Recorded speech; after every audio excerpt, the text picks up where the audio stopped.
All right, welcome back to The Wheel Reads and doing another review for the TV show. So we're on episode 5 now. I know the show's further than that along, but it takes me some time to get these things together and to make these videos and to edit them and all that other stuff and put them out. Plus, I'm busy and it's holiday season. So I mentioned that last time. I'm not going to dwell on it. Let's move right into Blood Calls Blood. So, like before, I'm going to be rating this episode on 5 different categories, those being pacing, overall writing of the story, acting, special effects, and action. As I've kind of been dwelling over this 5 category system, they are weighted differently, by the way, being that writing and acting are kind of your top tier and pacing right there behind it, with special effects and action also being important. But just doesn't edge out quite as much just because, sometimes episodes aren't going to have a lot of special effects or they're not going to have a lot of action. So I didn't weight them as high because you can still have a really good episode that doesn't have a lot of action or it doesn't have a lot of practical or special effects or any kind of digital CGI or anything. It can still be good. So that's why they're weighted a little bit less. And I will never give that a 1 if that didn't happen. What I'm going to give bad ratings on that is if there did happen, they did have practical effects or they did have CGI and it was bad.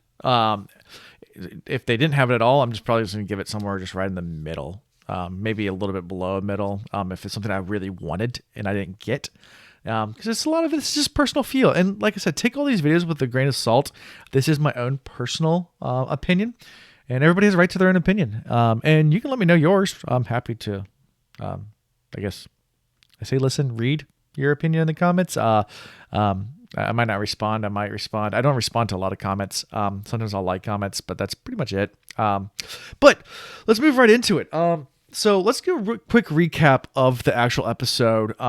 Even though everyone's kind of converging all in the same spot, we're going to go ahead and still follow our individual groups. So everyone is converging on Tar Valon. So you have the Nynaeve, Lan, and Moiraine group. You have the Mat and Rand group, and then you have Perrin and Egwene. So we start the episode with a funeral.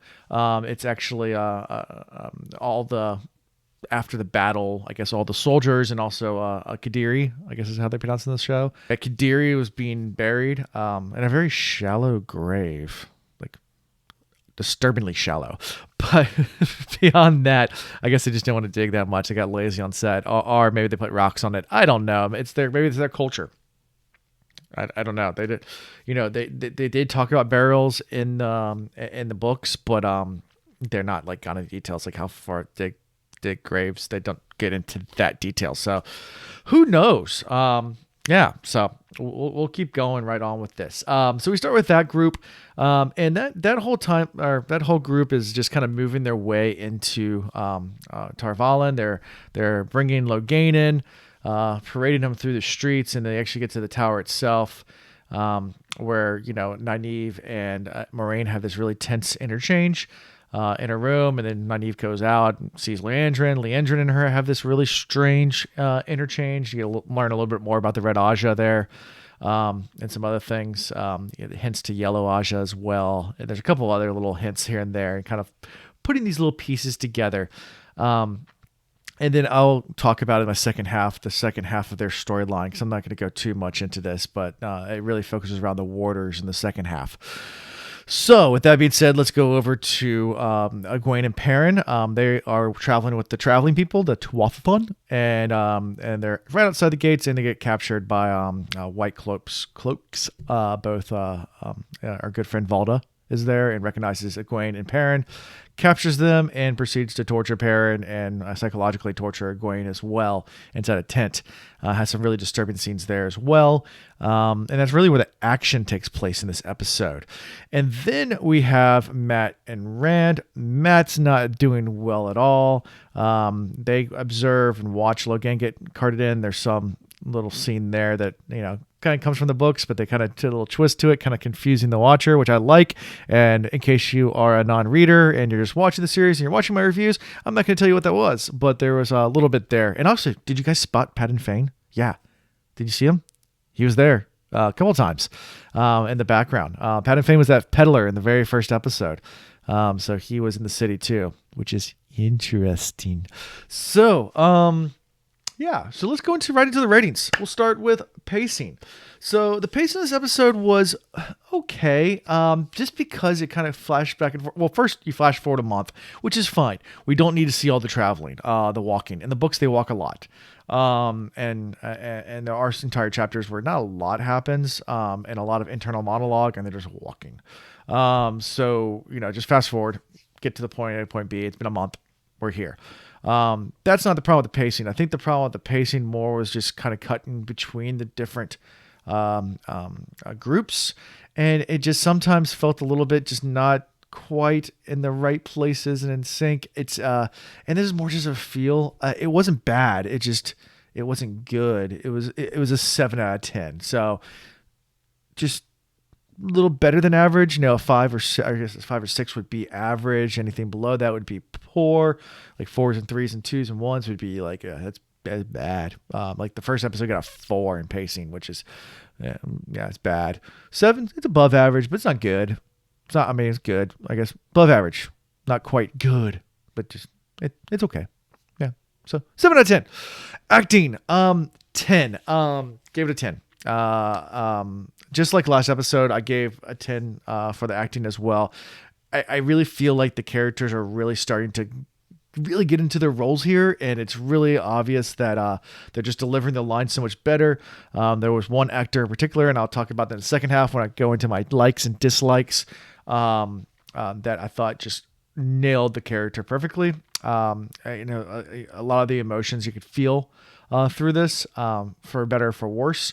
But just the acting I thought was pretty good. Didn't see any like clunky lines delivered. Nothing felt like cheesy.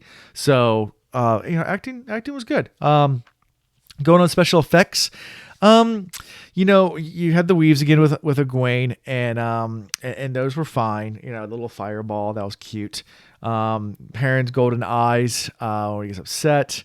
All fine there. A little bit different, but that's okay. I didn't mind that much. But I gave it a 6 out of 10, which is actually tied with episode 1 when I really just didn't like the Trollocs. Now there were no Trollocs in this episode, but what we did see was the introduction of a new character, which was Loial.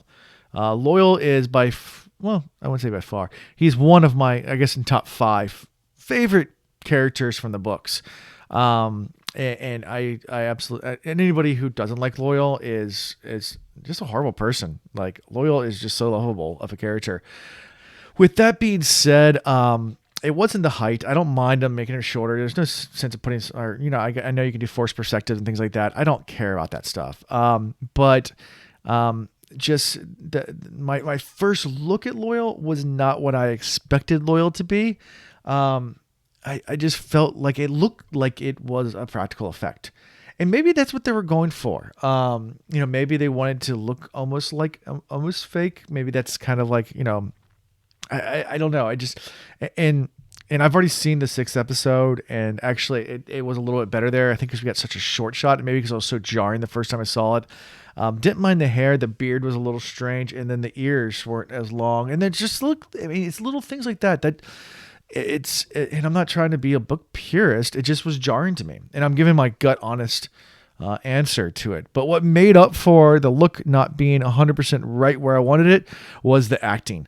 Hamad, who plays Loial, by no pretense, no stretch of imagination, was a fantastic acting of Loial. Nailed it. I don't know if he's listened to the audiobooks and heard how Michael Kramer does Loial, but yeah, he was delivering the lines right, the way they're interacting. That first interaction with Rand where he calls him an Aielman, which is great.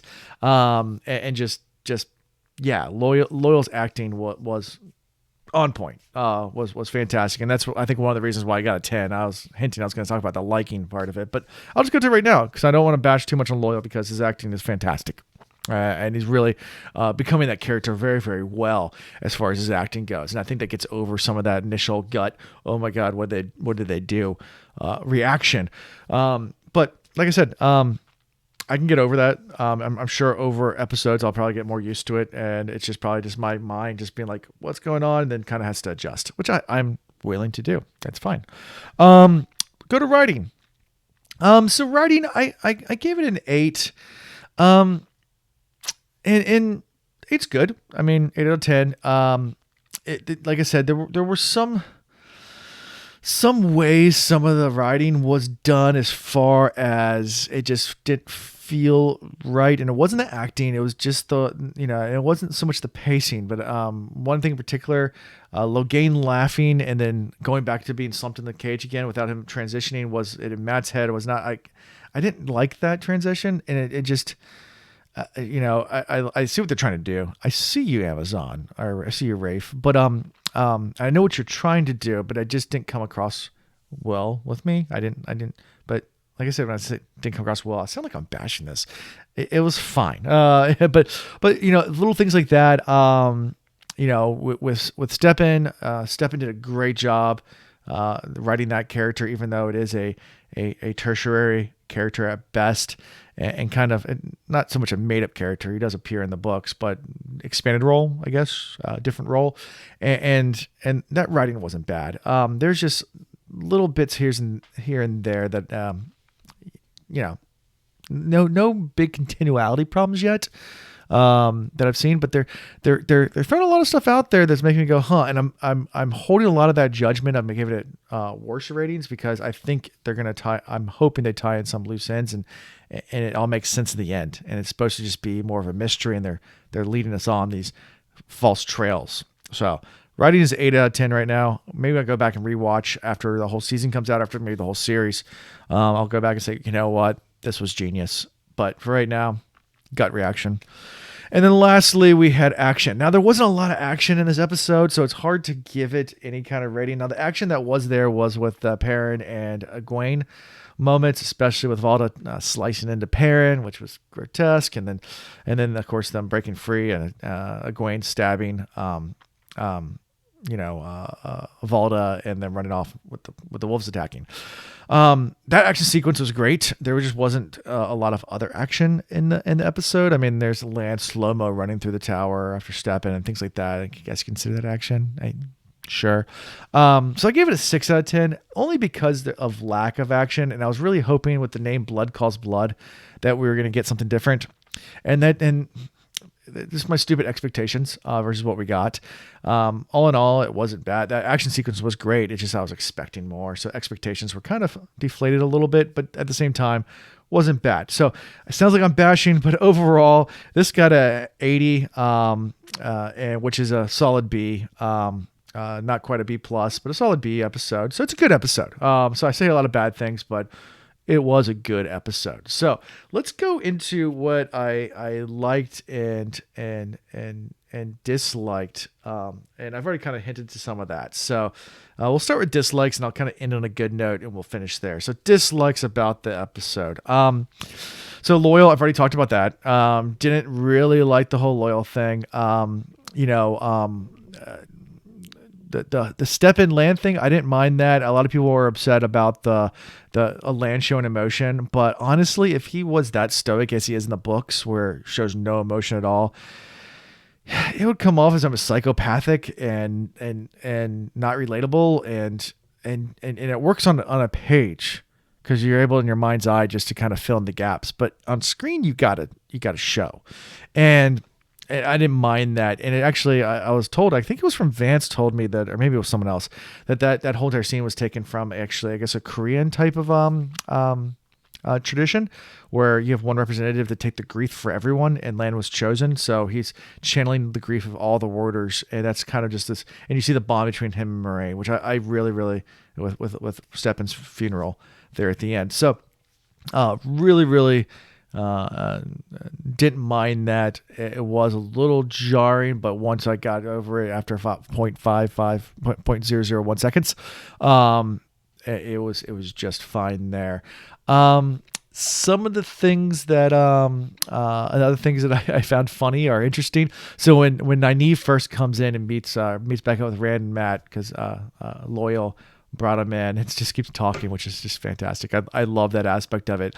And she goes over to touch Matt, and Matt's like straight out of like Brock from Space Ghost. And it's like, don't touch me. Whoa! Hey! Don't touch me! Just thought that was I got a chuckle out of it, even though it's not a funny scene. It just my brain works in weird ways. So but the don't touch me, which slightly from the books changed characters a little bit. I did enjoy that. And then going to the Perrin and Egwene, what I liked and disliked. So, I liked this this way that Perrin's dealing with these wolves, or at least trying to figure out how all this is. But at the same time, when he stood up, Valdo's reaction of freezing and being like, "What are you?" It just seemed a little bit too drama-y. In a trained soldier having that reaction just did it. It was just too elongated. It felt like he didn't react fast enough, which allowed Gawain to stab him, which I know is part of the plot. I felt like it would have been a little bit more of hands up versus just hands down the side, backing up, terrified, being that you are a soldier and you fight Aes Sedai, who can literally use magic and all sorts of things like that. That was a dislike, was just that extra 2 seconds that, if they did have him back up, that's fine, but have him back up and immediately knife and make it fast. That's okay. But that elongated and actually adding that line in. I know they wanted to add the line in, but it felt out of place for a soldier or someone who actually, the White Cloak, presumably a soldier, reaction time, I think would have been faster. And of course, he's more of a torturer than a soldier, but still would have some training. I wish that was done a little bit differently. I didn't mind the Egwene stabbing. I thought that was great. And then, of course, the wolves were all great, and Perrin, going beast mode. Although I wish he had done more to the White Cloaks. I wish there was, maybe that's why the action got a little worse. I wish, he would have just kept going. He was in full rage mode. So, but then again, he's trying to be reserved, and that is Perrin. So that fits. It's a character. It fits the character. So yeah, and then, things I did thoroughly enjoy. I enjoyed the Liandrin and Nynaeve interaction. Just that, love it. Hate to love it, but love it. And little talks between the tower politics starting to shine through. Definitely enjoying that. I enjoy political intrigue a lot. So, really, really enjoy these little things. Snippets when you're getting these little pieces of tower politics. And hopefully they get into that when we get to other areas in politics within those, which is a big part of the Wheel of Time. The cultures and the cultures clashing is a big theme throughout Wheel of Time. So one time Robert Jordan was actually asked to sum up the Wheel of Time in words, and I love how he did it. He just said, cultures clash, worlds change, cope. I know only 5 words, but I hate to be wordy, which if you know Robert Jordan, he's extremely wordy, which is hilarious. He likes to make fun of himself, at least when he was alive. And I really appreciate that quote. So I'm hoping for that culture clashing, and the world changing and things like that. That change and culture clash is a big theme throughout Wheel of Time, and just the different cultures and the politics. So that's all I got, really. Let me know in the comments what you thought about episode 5. Let me know what you liked, what you disliked, and make it constructive comments. I am always happy to listen to what how people criticize, or people enjoy things, as long as it's done in a very concise and articulate manner, versus just giving buzzwords. I know a lot of people are doing that right now, which is kind of weird. Because then they can't articulate their opinion. Some people can, and I enjoy that. But those that can't, it's annoying. Just don't talk. It's really annoying if you can't articulate your argument besides just use a buzzword. So, but yeah, so leave your comments. Don't forget to like, subscribe, and we'll do more of these. And until next time, guys, peace.